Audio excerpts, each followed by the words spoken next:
Hey guys, welcome back to my channel. My name is Georgia. I'm a knit and crochet designer, and today I'm going to teach you all about the introduction into writing your own crochet patterns. This video is like what you need to know before we can get started, which I know is annoying, but like if you're actually serious, then you need to know this stuff. This isn't like a put a crochet pattern out there, get a bit of quick passive income. This is like, I want to do this as my life's purpose, because that's exactly how I felt about crochet and knitting designs, and that's exactly why I went all in this time last year. I quit my full-time job and Jeggo Crochet has supported me for a full year. Disclaimer, I do teach Pilates on the side, but that is my like pocket money, and Jeggo Crochet is what is actually paying my bills. I've been crocheting for almost 10 years and writing patterns for 9 years, so I have a lot of experience. I've worked with some incredible pattern graders and like other people who are in this space who have taught me so much as well. And obviously I've had 9 years of trial and error, feedback from you guys, people who have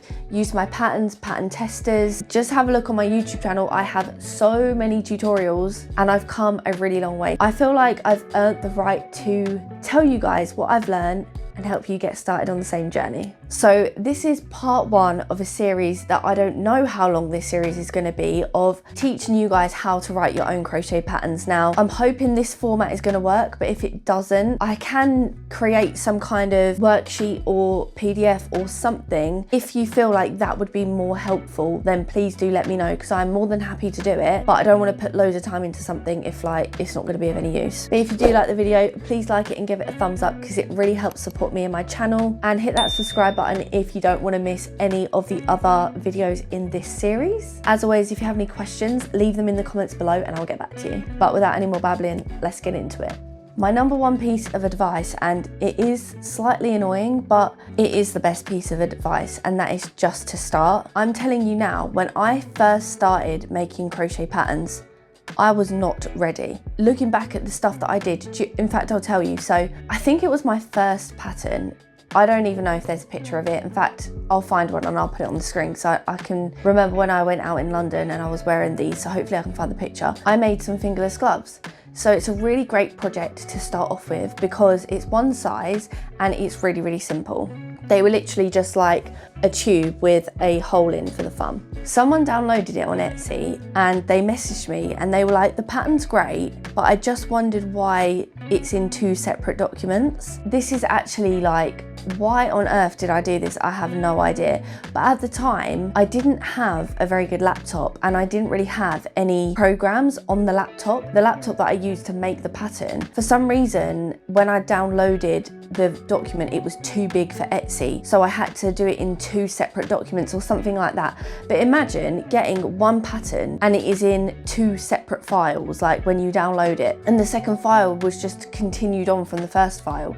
Like, why? That is so random and so unprofessional. Hopefully that helps you to see and understand where I came from. I had zero idea what I was doing, guys. I'm not exaggerating. The thing is, I got into pattern writing because I used to want to make a very specific item. So for example, I'd be like, I really want to make some fingerless gloves. I'd go on Etsy or Lovecrafts or Ravelry or something, and I'd try and find a pattern that, 1, I liked the look of, but 2, actually worked with the yarn that I already had. Because that's one of the big issues, is like, you've got all this yarn at home and then you buy a pattern and the yarn it needs you don't have, so then you have to buy more yarn. I really wanted to use up what I had. I also would find it hard to find something that was exactly what I wanted. Like, I would have something very specific in mind and I could never quite find that exact thing. I felt like I understood crochet stitches quite well, so I just used to make stuff.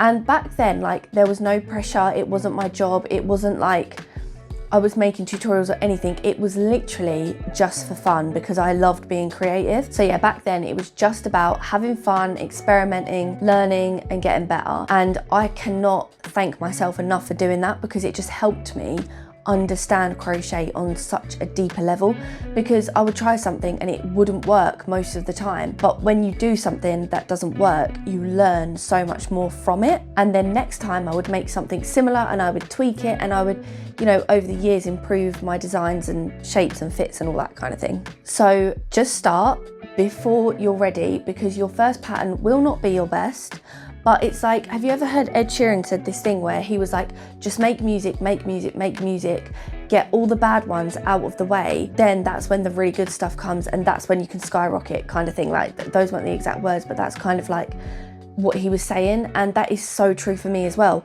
I got all the bad patterns out of the way, and now that things are actually going well for me, you know, my patterns are worthy. Like, if I'd have gone viral back then, I probably would have been cancelled. Leading on from that, my second piece of advice, which is also a bit of an annoying one, don't be afraid to do something wrong. You are going to make mistakes. It's part of the process. It's trial and error. I've gone back and like revamped a lot of my patterns from the past, because obviously your patterns that you make at the start are not going to be as good as the patterns that you make 9 years on. Don't just not make something or not try something because you're scared of doing it wrong. Like, if you do something, if you make a massive project and it doesn't turn out right and you have to frog the whole thing, so be it. Or what I used to do is just like donate them. Like, if I made a jumper and it wasn't quite right, I used to just think, well, that'll keep someone warm. I mean, maybe that's the wrong thing to think, I don't know, but that's what I used to do, and it used to make me feel better, because I was like, at least someone's getting use out of it, or someone might even get it and frog it and use the yarn themselves. Start off with something easy. It doesn't have to be a groundbreaking pattern for your first one. So like I said, I did the fingerless gloves. Other great examples of patterns to do at the start are patterns that don't require grading. So grading is when, if you make a garment like this jumper I'm wearing today, you'll make it in one size and then you have to use maths to grade it into the other sizes. I personally started off with patterns like hats, fingerless gloves, scarves, bags, other accessories or home items, pillows or pillowcases. Blankets are a really good one because they're always popular. So choose something that you're confident in, that you know you can make and doesn't require different sizes, because adding in different sizes is like a whole nother ball game. Like, grading is a fine art, in all honesty. If you are set on making a garment, then I would suggest doing like a made to measure type garment. So as an example, I have the Breezy Beach dress, which is a really, really old pattern of mine. Sorry, every time I talk to the camera / have my notepad out, my cat always likes to sit on my lap. Hello.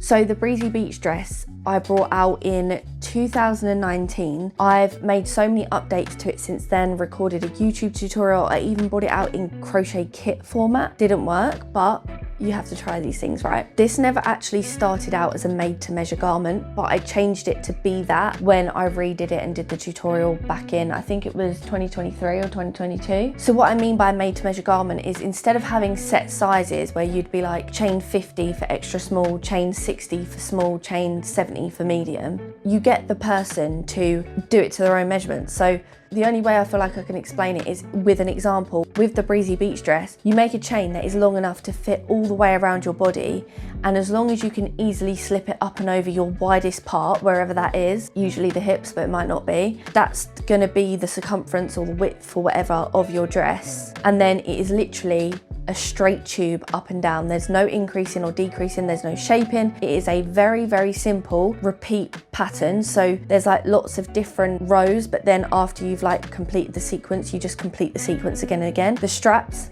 very, very simple. And to be fair, that is my style. Like, my little motto in my Instagram bio is like, simple, cute, wearable knit and crochet clothes that you can actually wear year after year, like classic kind of shaping, you know? So if you are sort of like desperate to do a garment, then do one that's like that. Rather than chain 100, you say make a chain that is long enough to fit around your body, or measure around your body and then make a chain that is the same amount of inches as what you measured. And then with something like a dress, with the length, you can just try it on as you go. When you're happy with the length, you can stop. This is also really, really good, because if you're not sure how to measure yarn yardages, so how much yarn will the person need per size, how do you work that out? Well, that's another thing for another video. But if you do like a made to measure type pattern, you can't possibly tell the person how much yarn they're gonna need because you don't know. However, you can obviously give them examples of how much yarn you used. These patterns are also really, really flexible because you can use any yarn and any hook size. If it's made to measure, it doesn't matter if you're using like a finger and weight yarn or an Aran weight yarn, because as long as you make that chain wide enough or, you know, long enough to fit around your body, it doesn't actually matter. Obviously the outcome will look different, but that's one of my selling points of the Breezy Beach dress, is that you can make it look like this or you can make it look like this, and it's like not a 2-in-1 pattern, but you get what I'm trying to say. Another really useful thing with made to measure patterns is also gauge, because if people use different yarns and different hook sizes, their gauge is obviously going to differ, but it doesn't matter because they're doing it based off of the information you've told them about wrapping that chain around their body. The gauge is like not really important, whereas when you do preset sizes, the gauge is everything.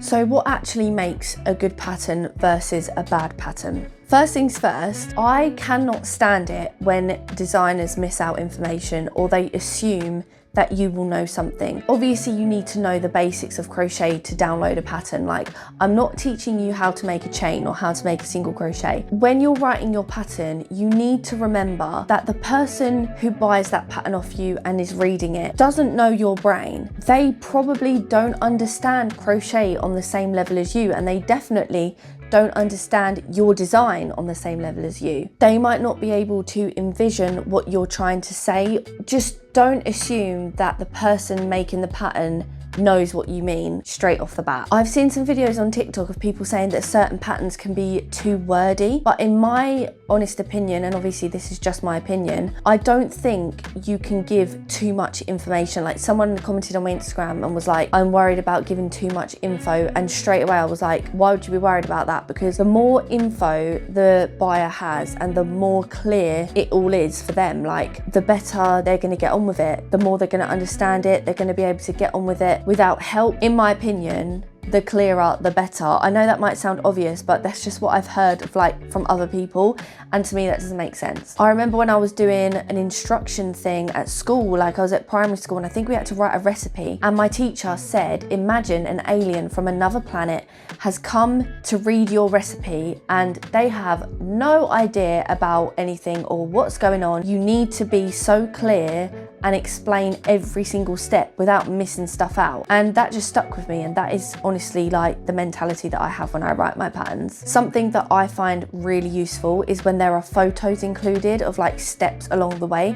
So you don't need to include like a photo of every little step, but just like little checkpoints so that people can compare their work to yours, so that they know that they're on the right track. I find that really helpful. Like, when a pattern is just words and words and words, it is a little bit like you forget where you were and you're scrolling up and down on your phone, or you're looking through your sheets of paper and it's like, where was I? I can't see where I'm supposed to be. And so I just think adding photos, yeah, it's annoying, like, I'm not gonna lie, it'd be so much easier if I didn't add photos, but the help that they give is unmatched. Also, go above and beyond. I color coordinate my patterns, so the sizes are all color coordinated, and it just makes it easier for the user. You don't need to print out the pattern and circle or highlight your size, because there's no way you could get it wrong because it's all color coordinated. And I don't see many people doing that, but that is just something that I like to do because I know it's useful. Yes, it takes more time, but you want to think about making it as easy as possible for the user. Like, just think of that all the time. You can use other patterns to help you know what you need to include. So I wouldn't say this is copying, because you're just using it as research. So you can get other people's patterns and kind of compare what you like, what you don't like, and then what you want to include, and maybe stuff you don't want to include. My patterns always start with 3 pictures of the garment that you're going to make. I leave a you will need list. I always tell people the yarn that I used, but also try and make it accessible for like yarn substitutions, because yarn accessibility is different everywhere. So try and make your patterns inclusive of different yarns. Don't just be like, oh, you have to have this yarn to make this project, because in my opinion that doesn't really work. I have done that before. People won't be able to get that yarn. Make sure you list everything that the user will need to complete the pattern. Then I leave a gauge swatch, and sometimes I'll do like a let's make a gauge swatch and kind of like do it with the user. It kind of depends how beginner friendly the pattern is. If it is like a proper beginner pattern, I will include let's make a gauge swatch together, because that beginner might not know what a gauge swatch is, how important it is, how to do it, and in order for them to be successful in the pattern, they need the gauge swatch to be correct. So sometimes I will kind of like do it with you. I then leave a thing of like terminology and abbreviations, so it will be like techniques that you need to know for this pattern, and it will be like chain, and then in brackets it will say CH, single crochet, and then in brackets SC. I'll specify whether that's UK or US crochet terms. Always US. I'll then do loads of notes about sizing, so I'll say how much positive or negative ease the garment has. I will say about how the sizes are color coordinated. Then there's a table with all the sizes, then the actual sizing info, so like the length of the dress, let's just say the length of the dress, the width of the dress per size, how much yarn you're going to need per size. Obviously this is different if you do made to measure and all that. And then there's also a schematic that goes with the table. There'll be like an arrow from top to bottom that says A, and then in the table A equals length of the dress, and then for each size it tells you what the length of the dress is. I'll then just leave like other notes that I feel are important for the pattern, so I'll leave my email address there in case anyone gets stuck. I'll link the video tutorial in case people get stuck as well, and make sure that the user has all the information in that document that they could possibly need. When you write the pattern, you can then do sort of like headings, so it's easier to see. So I'll do like front panel in like larger font, underlined, bold maybe, and then the actual like instructions underneath in a smaller font, and then when it gets to back panel, I'll again do that heading sort of font. At the end of the pattern, I always put a little like disclaimer that says, please don't sell or redistribute this pattern. You may sell the finished items that you make from the pattern, but please credit me as the original designer, blah, blah, blah. You can copyright your designs. I don't know if like some of the bigger designers do this. I've heard people do it before, but I'm not sure how common it is, but that is something you can do.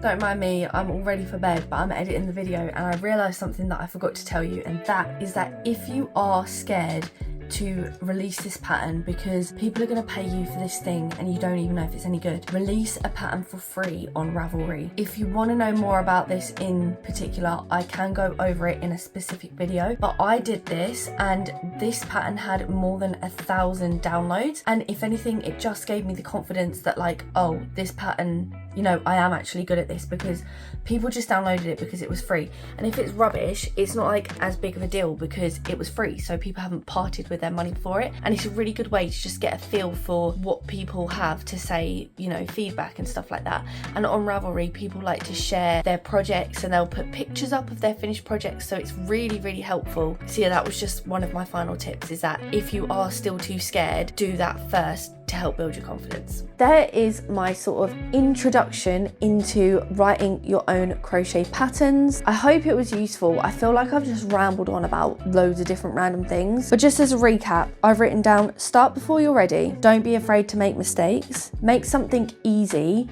so that's like beginner friendly and something that's easy for you, i.e. a hat, a scarf, a bag. Or if you're desperate to do a garment, you can do made to measure. Don't skip out any info, like make sure that if an alien came down from Mars and read your pattern, they would know exactly what to do, obviously if they know how to crochet. Along those lines as well, like pictures are really important in my opinion, or at least helpful. And then just knowing actually what you need in a pattern. So doing your own research, finding a few different designers' patterns, looking at what you like, what you don't like, the layout and the format and all that kind of thing, and the actual information that should be included, i.e. the gauge swatch, what you will need, yarn yardages, size and info, and all that stuff. I think next video will be all about gauge, because unless you know the gauge inside and out, you kind of can't really go further than that. So next video will be about tension swatches. If you have any questions, feel free to leave a comment down below. If you enjoyed the video, please like it and give it a thumbs up, because it really helps support me and my channel. And if you don't want to miss any other videos in this series, then don't forget to subscribe. I would love to have you stick around. Thank you so much for being here. Thank you for clicking on this video. Thank you for watching till the end. Your support honestly means the world, and I just really hope you found this video useful. That's it from me though. See you next time, and enjoy the rest of your day or night whenever you're watching this.